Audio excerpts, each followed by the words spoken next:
camera on. Oh, you know what? My pants are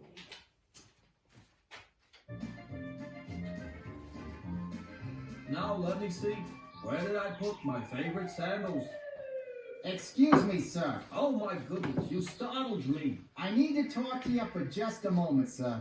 This really isn't a good time for me. I'm getting ready for a long trip. This won't take but a moment, sir. I'm from the fire department. We've had reports of a forest fire in the area near here. So we're just asking the locals to move out for a while. Go visit some relatives or something. You know, get out of the way so we can do our job. You understand, don't you, sir? A forest fire? But we're in the middle of the desert. Well, okay, it's not a forest fire. It's just a burning bush. But to us in the desert, it's a forest fire. When you don't have that much vegetation to start with, you kind of want to protect what you got. Don't you think so? I suppose. But you really have no reason to be concerned about that burning bush. Is that so? What's your name, sir? Moses. Moses, huh? Tell me, Mr. Moses, just what do you do for a living? Well, I'm a shepherd. I see, a shepherd.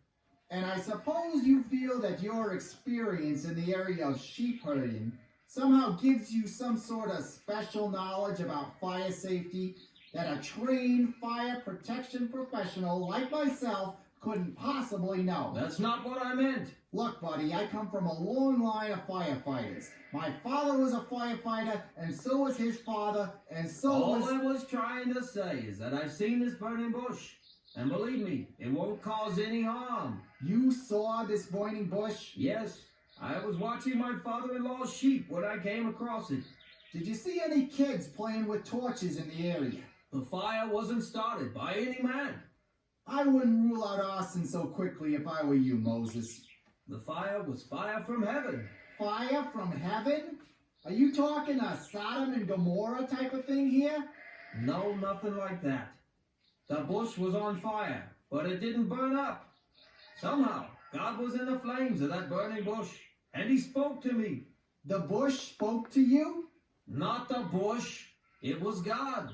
He called me by name and told me to take off my shoes because I was standing on holy ground. Slow down, sir. I'm still trying to figure out that part about the bush talking to you.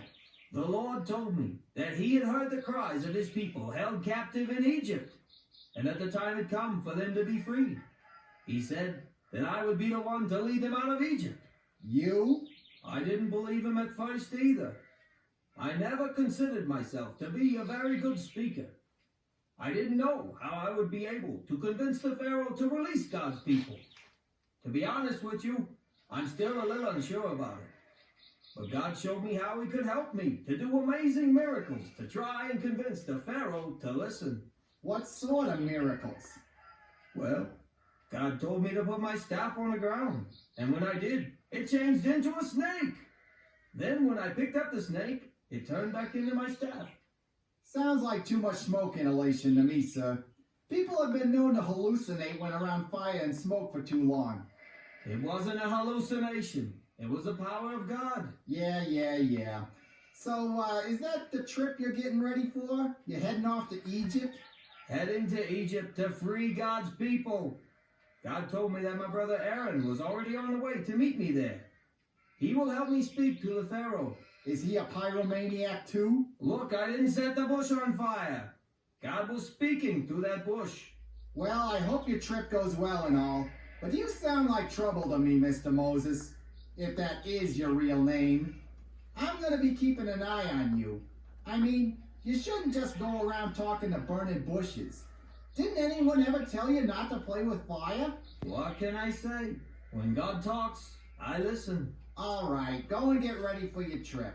But I don't want to catch you someday out in the middle of the desert with a big pillar of fire or something like that. Got it?